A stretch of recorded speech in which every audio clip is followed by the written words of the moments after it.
दोस्तों ये कहानी 150 आयरिश फौजियों की है जो एक मिशन को पूरा करने अफ्रीका के कॉन्गो देश जाते हैं। लेकिन यहाँ मौजूद 3000 अलगाववादी उन्हें चारों तरफ से घेर लेते हैं। अब ऐसी सिचुएशन में ये लोग कैसे जिंदा रहते हैं और कैसे मिशन को पूरा करते हैं जानेंगे आगे की कहानी में। तो कहानी की शुरुआत सन 1961 से होती है जब कॉन्गो देश का एक राज्य खुद को अलग देश घोषित करने की मांग कर रहा था। जब वहां की सरकार उनकी बातें नहीं मानती तो वहां गृह युद्ध छिड़ जाता है। जब प्राइम मिनिस्टर पैट्रिक लुवाम्बा का काफिला शहर से गुजरता है तो कुछ लोग उन पर हमला कर देते हैं और उन्हें बंदी बना लिया जाता है, जिसके बाद जनरल टी सोम्बे प्राइम मिनिस्टर का मर्डर करवा देता है। जब ये खबर यूनाइटेड नेशन को पता चलती है तो कॉनर यूएन हेडक्वार्टर में आवाज उठाता है और कुछ आयरिश सोल्जर्स को कैथेंगा भेजने की बात रखता है ताकि वो लोग वहां जाकर शांति कायम कर सकें। उसी समय हम एक बार में कुछ आयरिश सोल्जर्स को देखते हैं जिनका कमांडिंग ऑफिसर पैट क्विनलैन है। यहाँ सब लोग युद्ध के बारे में बातें कर रहे थे, लेकिन इन्होंने आज तक कोई भी जंग नहीं लड़ी है। फिर क्विनलैन घर जाकर अपनी पत्नी से मिलता है। तभी फोन की घंटी बजती है और क्विनलैन को जदोतबिले जाने का ऑर्डर मिलता है। अब अगली सुबह क्विनलैन अपनी कंपनी के साथ मिलिट्री एयरबेस पहुंच जाता है, जहां वह सभी सोल्जर्स को बताता है कि हमें कॉन्गो देश जाने का ऑर्डर मिला है, जो हमारे लिए गर्व की बात है।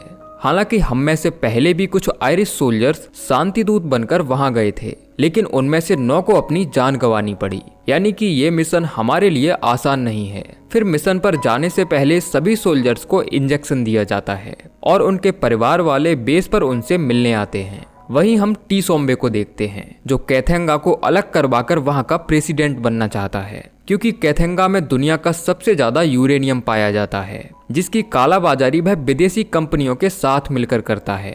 लेकिन प्राइम मिनिस्टर लुवाम्बा ने सभी कंपनियों को नेशनलाइज कर दिया था ताकि उनके देश की कोई भी चीज बाहर न जा पाए। इसीलिए टी सोम्बे ने पीएम को मरवा दिया और अब वह कैथेंगा को नया देश बनाने की मांग कर रहा है। उधर यूएन सेक्रेटरी जनरल कॉनर से मिलते हैं। वह कहते हैं कि इस समय पूरी दुनिया की नजर अफ्रीका पर है, इसीलिए तुम्हें कॉन्गो जाकर जनरल टी सोम्बे पर नजर रखनी चाहिए। अगर इस गृह युद्ध को रोकने में हम सफल हुए तो इसका सारा क्रेडिट हमें मिलेगा और पूरी दुनिया हमारी वाहवाही करेगी। वहीं जनरल टी सोम्बे किसी माइनिंग कंपनी के मालिक से बात करता है और बताता है कि यूएन ने कैथेंगा में फिर से कुछ पीस मेकर्स को भेज दिया है।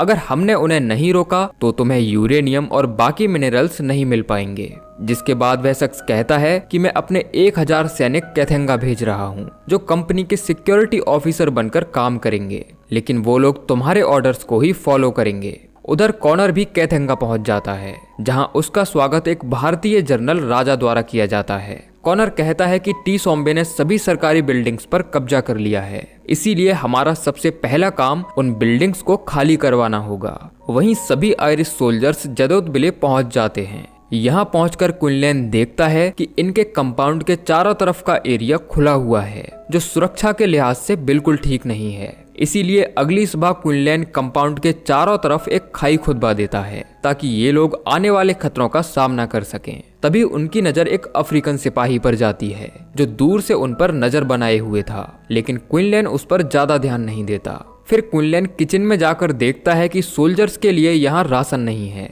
जिसके बाद ये लोग खाने पीने का सामान लेने पास के टाउन में जाते हैं। तभी क्विनलैन स्टोर के मालिक से पूछता है कि यहाँ सबसे अच्छा बार कहाँ है। स्टोर का मालिक बताता है कि वह सड़क के उस पार है। तभी स्टोर में मौजूद एक महिला क्विनलैन से बात करती है और कहती है कि इस जगह के लोग तुम्हारे यहाँ आने से खुश नहीं हैं, क्योंकि यहाँ के लोग माइनिंग करके अच्छा खासा पैसा कमा रहे थे। लेकिन प्राइम मिनिस्टर लुवाम्बा ने सारी कंपनीज को नेशनलाइज कर दिया, जिसकी वजह से यहाँ के सभी लोग काफी नाराज हैं। क्विनलैन कहता है कि हम यहाँ लोगों से लड़ने नहीं बल्कि उनके बीच शांति कायम करने आए हैं। फिर क्विनलैन अपने 2 साथियों के साथ एक बार में जाता है जहाँ कुछ फ्रेंच मर्सेनरीज बैठकर शराब पी रहे थे। दरअसल ये वही सोल्जर्स हैं जिन्हें माइनिंग कंपनी के द्वारा हायर किया गया है। तभी उनका लीडर फॉल्कस क्विनलैन को ड्रिंक ऑफर करता है और पूछता है कि तुम लोग यहाँ क्यों आए हो। क्विनलैन बताता है कि हम यहाँ के लोकल्स को प्रोटेक्ट करने आए हैं। ये सुनकर सभी सैनिक हंसने लगते हैं और फॉल्कस ये कहकर चिढ़ाने लगता है कि आज तक आयरिश लोगों ने किसी भी युद्ध में भाग नहीं लिया है और ना ही कोई जंग जीती है, इसीलिए मुझे नहीं लगता कि तुम लोग यहाँ के लोकल्स को प्रोटेक्ट कर पाओगे।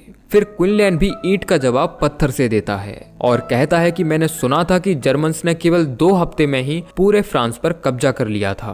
फिर ये लोग अपना राशन पानी लेकर बेस पर लौटते हैं। तभी क्विनलैन कहता है कि मुझे अपने परिवार से बात करनी है, जिसके बाद ये लोग बेस के नजदीक बने एक घर में जाते हैं। फिर जैसे ही दरवाजा खुलता है तो क्विनलैन देखता है कि ये वही महिला है जो उसे स्टोर में मिली थी।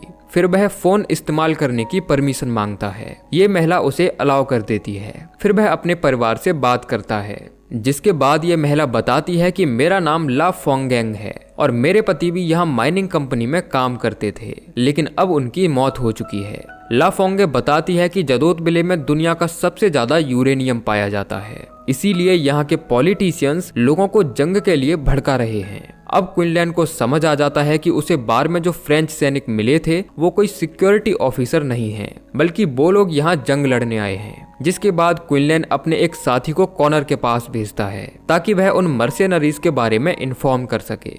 जिसके बाद सार्जेंट कॉनर से मिलता है और बताता है कि यहाँ बहुत सारे फ्रेंच सिपाही आए हैं जो कंपनीज की तरफ से कभी भी हम पर हमला कर सकते हैं, इसीलिए हमें और सोल्जर्स की जरूरत है। लेकिन कॉनर को लगता है कि वो लोग यहाँ कंपनीज के सिक्योरिटी ऑफिसर हैं, इसीलिए आयरिश सोल्जर्स को उनसे कोई खतरा नहीं है। जिसके बाद सार्जेंट वापस आकर क्विनलैन को रिपोर्ट करता है, लेकिन क्विनलैन को शक था कि फ्रेंच सोल्जर्स जरूर कुछ बड़ा प्लान कर रहे हैं। अब अगली सुबह कॉनर जनरल राजा से मिलता है, जो बताता है कि सरकारी इमारतों को खाली करवाते समय 30 मासूम लोगों की जान चली गई।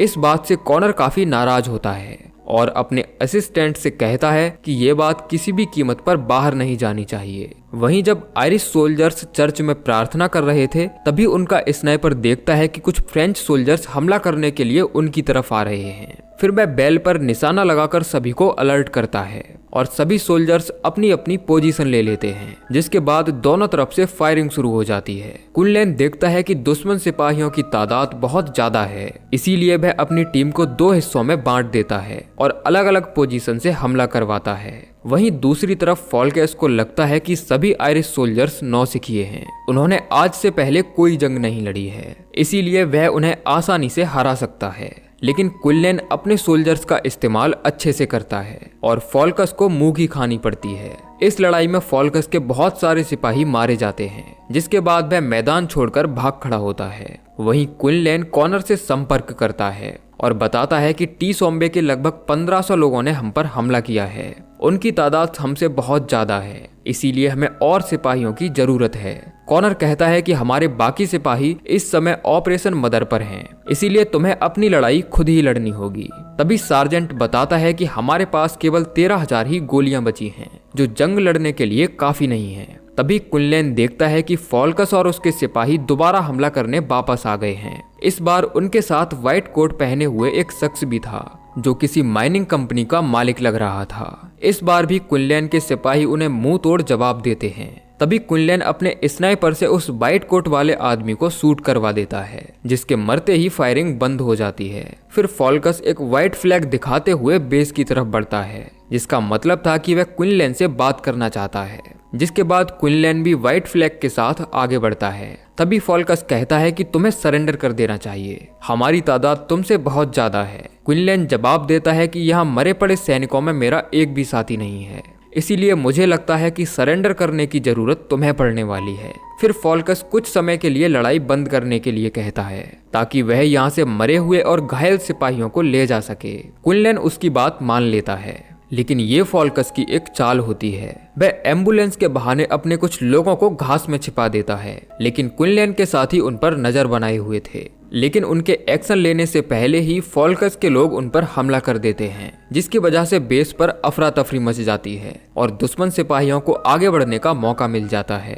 लेकिन आयरिश सिपाही भी इतनी आसानी से हार नहीं मानते। वो लोग दुश्मन सिपाहियों का डटकर सामना करते हैं और फॉल्कस को एक बार फिर वापस भागना पड़ता है। अब शाम होते ही कॉनर टी सोम्बे से मिलता है और उसे ये जंग रोकने के लिए कहता है। टी सोम्बे कहता है कि जब तक मुझे कैथंगा का प्रेसिडेंट नहीं बनाया जाता, मेरे लोग नहीं रुकने वाले। फिर क्विनलैन यूएन हेडक्वार्टर बात करता है और उसे बताया जाता है कि कल सुबह उस तक मदद पहुंच जाएगी। तभी अचानक बेस पर एयर स्ट्राइक होती है और यहाँ बनी बिल्डिंग्स एक एक करके ढहने लगती हैं। लेकिन क्विनलैन और उसके साथी गोलियों के बक्से बचाने में कामयाब हो जाते हैं। फिर अगली सुबह ये लोग देखते हैं कि उनके खाने पीने के सभी रिसोर्सेज खत्म हो चुके हैं, जिसके बाद क्विनलैन हेडक्वार्टर बात करता है और उसे बताया जाता है कि 30 सिपाही जो उसकी मदद के लिए आ रहे थे उन्हें ब्रिज पर घेर लिया गया है, इसीलिए वो लोग तुम्हारी मदद के लिए नहीं पहुंच पाएंगे। ये सुनकर क्विनलैन और ज्यादा परेशान हो जाता है और कहता है कि अगर हमें मदद नहीं मिल पाई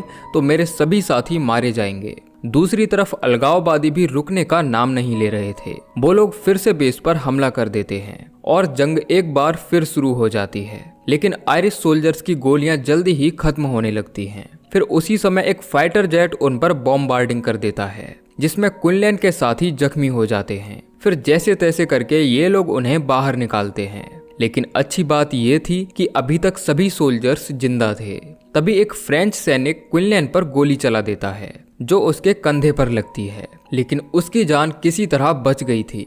वहीं यूएन सेक्रेटरी टी सोम्बे से मिलने के लिए कॉन्गो रवाना होता है, लेकिन बीच रास्ते में ही उनके प्लेन को क्रैश कर दिया जाता है और इस हमले में यूएन सेक्रेटरी की मौत हो जाती है। उधर बेस पर एक चॉपर घायल साथियों को ले जाने आता है, जिसके लैंड होने से पहले ही फाइटर जेट उस पर हमला कर देता है। फिर क्विनलैन उसे कवर देने के लिए मशीन गन से फायर करता है और फाइनली ये लोग हेलीकॉप्टर को लैंड करवाने में कामयाब हो जाते हैं। फिर कुछ घायल सोल्जर्स को चॉपर में बिठाया जाता है, लेकिन चॉपर के टेक ऑफ करते ही अलगाववादी उस पर हमला कर देते हैं और उसके अंदर बैठे 2 घायल सिपाही कुछ मीटर की ऊंचाई से नीचे गिरते हैं। हालांकि चॉपर के क्रैश होने से पहले क्विनलैन उन्हें बचा लेता है। अब क्विनलैन बार बार जनरल से बात करने की कोशिश करता है, लेकिन उन्हें कोई रिस्पॉन्स नहीं मिलता। फिर ये लोग देखते हैं कि मर्सेनरीज फिर से वापस लौट आए हैं और इस बार उनकी तादाद पहले से काफी ज्यादा है, जबकि आयरिश सोल्जर्स का गोला बारूद लगभग खत्म हो चुका था। ये देखकर सभी सिपाही डर जाते हैं। फिर क्विनलैन को एक प्लान सूझता है।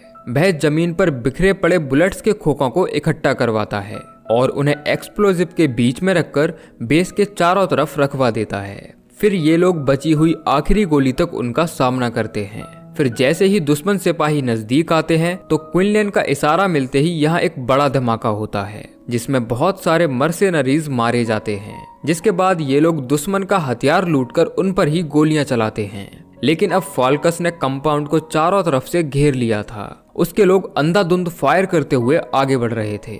तभी वह फाइटर जेट वापस से बेस पर हमला कर देता है और सभी आयरिश सोल्जर्स अपनी जान बचाने के लिए बिल्डिंग के अंदर छिप जाते हैं। अब सभी सिपाहियों की गोलियां भी लगभग खत्म हो चुकी थीं। तभी क्विनलैन को फाल्कस की आवाज सुनाई देती है, जो कह रहा था कि अगर जिंदा रहना चाहते हो तो सरेंडर कर दो। लेकिन क्विनलैन का एक भी साथी सरेंडर करने के लिए राजी नहीं था। ये देखकर क्विनलैन को काफी गर्व होता है, लेकिन वह जानता था कि बिना गोलियों के जंग लड़ना बेवकूफी होगी।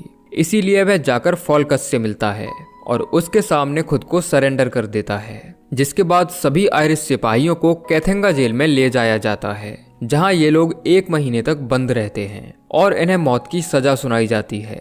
लेकिन आयरिश सरकार इन्हें प्रिजनर एक्सचेंज डील के तहत आयरलैंड वापस बुला लेती है, लेकिन एयरपोर्ट पर इनके स्वागत के लिए कोई नहीं आया था। तभी क्विनलैन जनरल से कहता है कि मेरे सभी सिपाही मेडल पाने के हकदार हैं। उन्होंने कठिन परिस्थितियों में भी बहादुरी दिखाई है। जनरल बताता है कि तुम्हारे सरेंडर करने से यूएन खुश नहीं है। उन्हें लगता है कि तुमने सरेंडर करके कायरता दिखाई है, इसीलिए तुम्हारे सभी सोल्जर्स का कोर्ट मार्शल किया जाएगा। ये सुनकर क्विनलैन को गुस्सा आ जाता है और कहता है कि अगर तुम लोग वहां मदद पहुंचा देते तो शायद हमें सरेंडर करने की जरूरत ही नहीं पड़ती। फिर वह जनरल को एक जोरदार पंच मारता है और कॉनर भी ये सब देख रहा था, लेकिन क्विनलैन के साथियों को उस पर गर्व था और वो लोग उसे सल्यूट करते हैं, क्योंकि आज उसकी वजह से ये सब लोग जिंदा हैं। क्विनलैन भी ये देखकर काफी प्राउड फील कर रहा था। फिर जाकर वह अपनी पत्नी से मिलता है, जो बेसब्री से उसके आने का इंतजार कर रही थी। और इसी के साथ ये मूवी एंड हो जाती है। फिर मूवी के लास्ट में बताया जाता है कि इस जंग में 300 अलगाववादी मारे गए थे और 1000 घायल हुए थे, जबकि इस लड़ाई में एक भी आयरिश सोल्जर ने अपनी जान नहीं गंवाई थी। जिसके बाद सन 2005 में आयरिश सरकार ने इन सभी सैनिकों को सम्मानित किया और उन्हें उनकी साख वापस लौटाई। तो दोस्तों, ये थी सच्ची कहानी दी सिएज ऑफ जदोत बिले मूवी की, जो जरूर आपको पसंद आई होगी। बाकी आप कमेंट करके बताइए कि आपको ये कहानी कैसी लगी। मिलते हैं अगली वीडियो में, तब तक के लिए जय श्री कृष्णा।